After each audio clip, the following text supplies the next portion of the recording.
है दोस्तों, चलते हैं हम एयरफोर्स का सेट लेकर इसका डिस्कशन करते हैं। पहला टेस्ट है स्टेट सेट का जो ग्रुप वाई के लिए नेसेसरी है।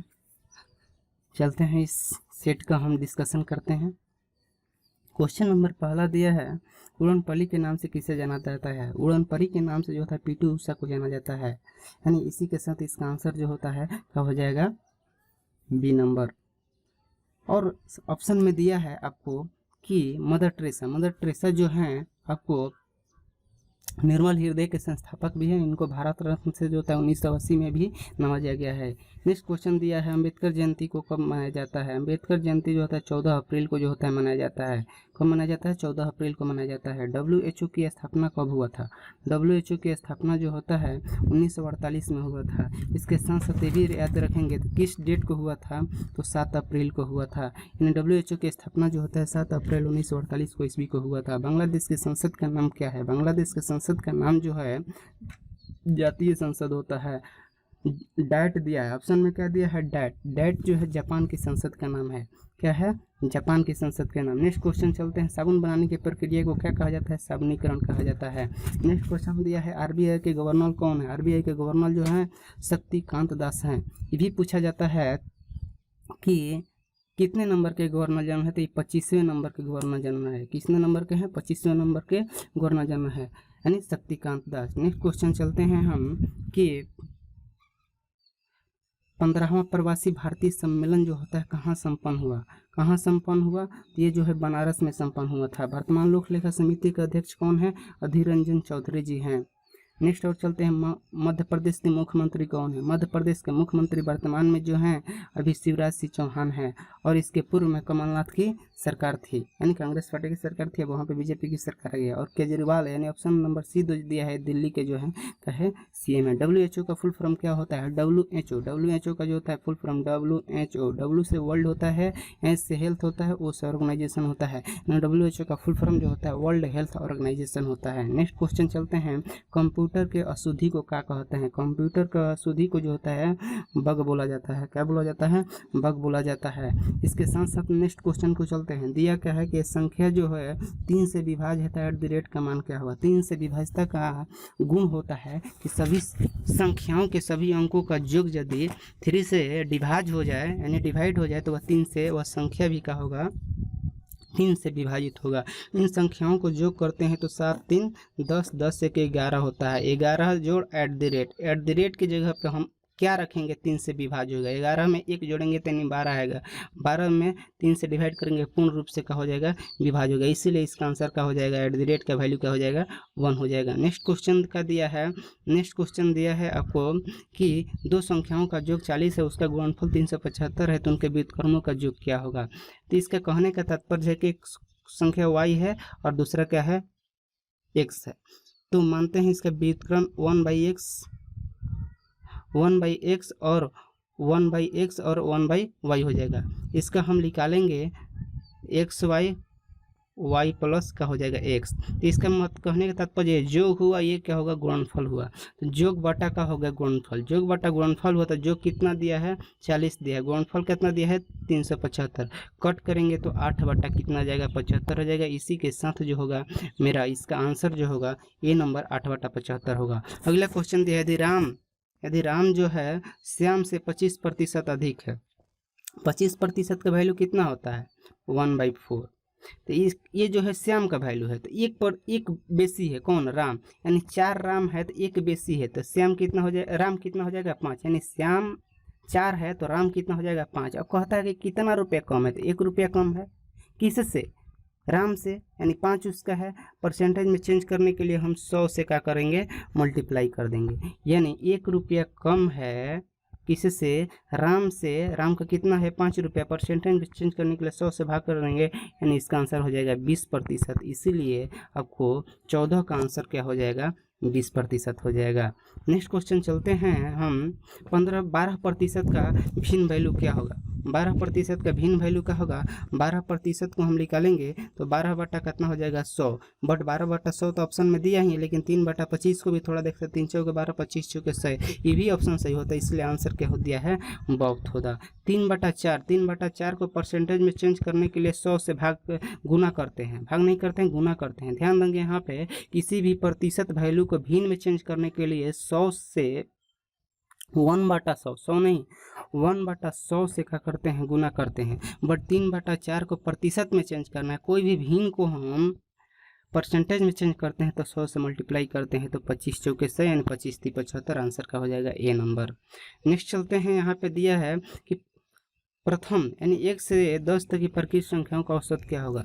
बार बार हम बताते हैं आप लोगों को कि प्रकृत संख्याओं का औसत का फार्मूला होता है n+1/2। कितना n के वैल्यू 1 दिया है, 10 दिया है 1/2, 10 से 11, 11 बटा कितना हो जाएगा 2, अपन भाग देंगे, इसका आंसर 5.5 हो जाएगा। नेक्स्ट बोले हैं कि p बराबर 400 दिया है, r बराबर 3%, t बराबर 2%। तो मिश्रधन पूछा है, तो मिश्रधन किससे कहते हैं, मूलधन में हम ब्याज को जोड़ देते हैं तो मिश्रधन कहलाता है। मूलधन तो मुझे पता है कि 400 दिया है, बट हमको साधारण ब्याज ऐसा ही पता नहीं है, ऐसा ही ज्ञात करते हैं, ब्याज क्या पता करते हैं तो 400 × 3 × 2/100 करते हैं, 12 दूनी के 24 रुपये हमको ब्याज प्राप्त होता है। अब यहाँ पे हम फिर चलते हैं, देखते हैं 400 रुपया आपको पहले से मूलधन दिया हुआ है, 400 रुपया मूलधन दिया है, इसमें 24 हम ऐड करते हैं तो आंसर कितना आ जाएगा 424 हो जाएगा। इसीलिए हम ऑप्शन नंबर इसका देखते हैं तो बी नंबर सही है।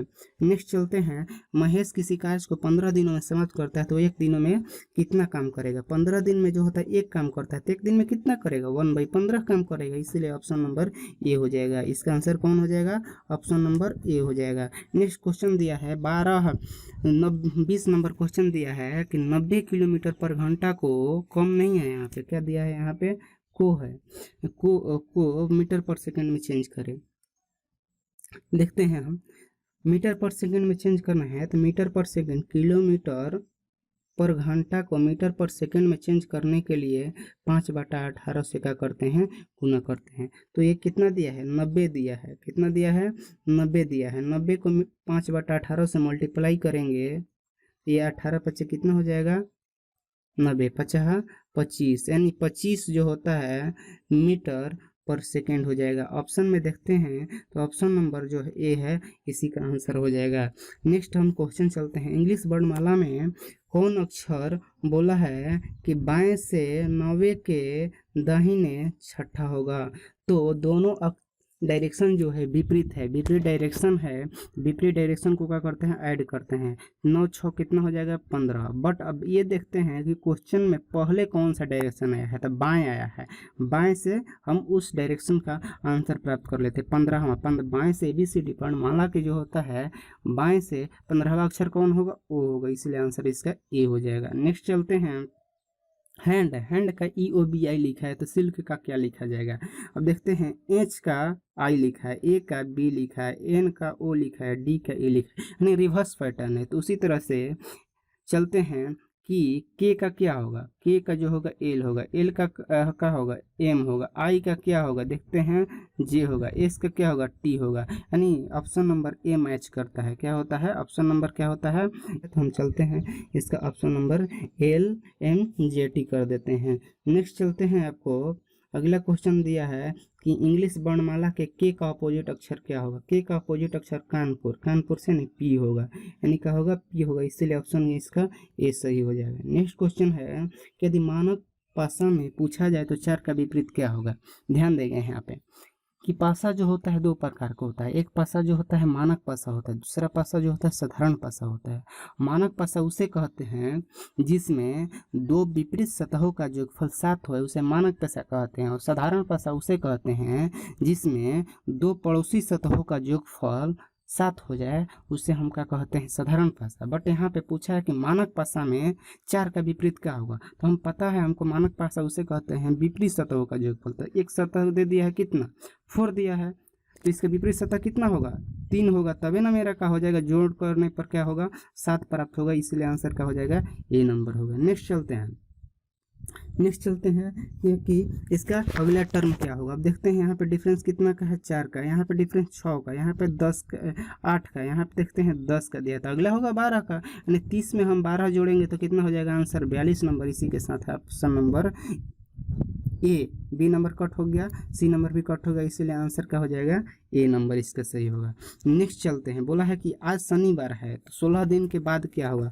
तो 16 दिन के बाद पूछा है तो हम सर्वप्रथम क्या करेंगे कि 16 का ऑड डे निकाल देते हैं। ऑड डे निकालने के लिए हम 7 से भाग देते हैं, जो शेषफल आएगा वहीं ऑड डे कहलाता है। 7 दूनी के 14 यानी 2 शेषफल आया। अब यहाँ पे ऑड डे, जितना ऑड डे आता है बाद में पूछेगा तो उतना दिन हम आगे चलते हैं, पहले पूछेगा तो उतना दिन हम पीछे चल देते हैं। अब यहाँ पे बाद में पूछा है तो आज शनिवार है तो शनिवार है, आज सैटरडे है तो सैटरडे में 2 दिन ऐड करेंगे तो हमको क्या प्राप्त होगा, मंडे प्राप्त होगा। क्या प्राप्त होगा हमको, मंडे प्राप्त होगा, इसीलिए आंसर क्या हो जाएगा सोमवार, यानी ऑप्शन नंबर ए। नेक्स्ट चलते हैं, नेक्स्ट क्वेश्चन दिया है कि ए बी सी डी। अब यहीं पे एक तो टर्म दिखाई देते A B C D E, अगला एफ होगा। ऑफ एफ देखते हैं तीनों में है, तब दूसरा टर्म को देखते हैं Z Y X W U भी, यानी विपरीत क्रम से चला है, तो इसीलिए हमको पता चल गया कि इसका आंसर जो होगा ए नंबर होगा। फर्स्ट लेटर जो है अकॉर्डिंग सेम लेटर में चला है, दूसरा लेटर जो है रिवर्स में चला है, उस तरह से हम पता कर लेते हैं तो एफ यू इसका आंसर होगा। नेक्स्ट क्वेश्चन चलते हैं, 28 नंबर जो है इसका आंसर जो है आपको, नेक्स्ट नंबर जो है इसका आंसर जो होता है क्या दिया है, नेक्स्ट नंबर का आंसर जो है क्वेश्चन जो है नेक्स्ट नंबर क्वेश्चन है कि 15 जनवरी 2013 को सोमवार है। क्या है, 15 जनवरी 2013 को सोमवार है। अब यहाँ पे थोड़ी सी ध्यान देंगे, हम देखते हैं क्या देखते हैं कि 15 जनवरी और यहाँ पे भी 15 जनवरी, दोनों तो डेट मंथ सेम है, डेट मंथ सेम है, बट यहाँ पे ईयर जो है क्या है डिफरेंट है। ये 2013 है, ये 2011 है, 2001 है, सॉरी 2001 है। दोनों के बीच का डिफरेंस कितना होगा देखते हैं, तो यहाँ पे 12 ईयर का क्या है डिफरेंस है, कितना है 12 ईयर का डिफरेंस है, यानी दोनों ईयर के बीच का डिफरेंस जो है 12 ईयर है। अब ये भी साथ में देखेंगे कि इन दोनों ईयर के बीच में लीप ईयर कितना ईयर आया है। 2001 है, 2001 के बाद में लीप ईयर कौन आएगा, 2004 आएगा, उसके बाद में 2008 आएगा, उसके बाद में 2012 आएगा, यानी 3 लीप ईयर आता है। तो 3 लीप ईयर है, जितना लीप ईयर आएगा उसको हम क्या करेंगे, इस 12 में क्या करेंगे 3 को जोड़ देंगे, कितना हो जाएगा 15। अब इसका हम ऑड डे निकालेंगे, ऑड डे निकालेंगे तो कितना आंसर आएगा 7 दूनी के 14, यानी एक ऑड डे आएगा। अब देखते हैं 13 का दिया है, अब 2001 का पूछ रहा है तो पीछे जाना है, हमको क्या जाना है, पीछे जाना है। सोमवार है, एक दिन पीछे जाइएगा तो क्या होगा, रविवार होगा, यानी सैटरडे होगा। कितना आंसर होगा मेरा, सैटरडे होना चाहिए। कितना होना चाहिए, संडे, सोमवार दिया है तो आंसर क्या होना चाहिए, संडे होना चाहिए। क्या होना चाहिए, सोमवार। एक दिन पीछे जाएंगे तो कितना होना चाहिए, संडे होना चाहिए, बट ऑप्शन में तो है नहीं, इसलिए कोई नहीं ऑप्शन होगा इसमें से। Option number none of D बना लेंगे, ऑप्शन जो होगा डी बनेगा, यहाँ पे नॉन बनेगा और यही आंसर होगा डी, क्योंकि इसका आंसर जो है संडे होगा, रविवार होगा। नेक्स्ट क्वेश्चन चलते हैं, पूछा है कि अरब आक्रमण के समय सिंध पर किसका शासक था। यहाँ पे पूछा है कि अरब आक्रमण के समय जो होता है सिंध पर किसका शासन था। अरब आक्रमण के समय जो होता है सिंध पर दाहिर का शासन था। क्या था, दाहिर के शासन था। अरब पर आक्रमण किया था जब, उस समय जो होता है सिंध पर दाहिर का शासक था। सर्वप्रथम जो होता है सफल आक्रमण जो होता है अरबों के द्वारा मोहम्मद बिन कासिम के द्वारा किया गया था। किसके द्वारा किया गया था, मोहम्मद बिन कासिम के द्वारा किया गया था। सेकंड ऑप्शन दिया है मोहम्मद बिन कासिम के द्वारा दिया था। अब एक क्वेश्चन में तो सिंध का शासक पूछा है, दाहिर बता दिए, लेकिन यह क्वेश्चन को साथ साथ यहाँ पे कनेक्ट करके याद कर लेंगे कि कौन सफल आक्रमण किया था, तो मोहम्मद बिन कासिम किया था। ऑप्शन नंबर बी दिया है गजनी। गजनी जो है हमारे देश पर जो होता है, भारत देश पर जो होता है सर्वप्रथम 1000 ईस्वी में जो होता है क्या आक्रमण किया था। और जो होता है गजनी जो था ये भारत पर 17 बार आक्रमण किया है। क्या किया है, 17 बार आक्रमण किया है। और नेक्स्ट क्वेश्चन देखते हैं कि गुलाम वंश की स्थापना कब हुई थी। गुलाम वंश की स्थापना जो हुई थी 1206 ईस्वी में हुई थी। क्या हुई थी, 1206 ईस्वी में। गुलाम वंश की स्थापना 1206 ईस्वी में थे। साथ साथ इसका संस्थापक भी पूछा जाता है, संस्थापक कौन है, तो कुतुबुद्दीन ऐबक हैं। कौन है, कुतुबुद्दीन ऐबक हैं। इसी के साथ दोस्तों आज का ये सेट रागा का यानी संपन्न हुआ। आपको हम बता दें कि एयरफोर्स वाई ग्रुप के रागा के सेट जो होता है, जिसमें नॉन टेक मैथ रीजनिंग, इसके साथ जीए का पोर्शन होता है जिसको मिलाकर 30 क्वेश्चन होता है, उसके लिए हम आप लोग के लिए पर डे एक एक सेट का हम यहाँ पे डिस्कशन कराएंगे। सभी साथियों से निवेदन है कि आप लोग इस सेट का प्रैक्टिस करें, आप लोग के लिए बहुत ही बेहतरीन साबित होगा। इसी के साथ जय हिंद दोस्तों।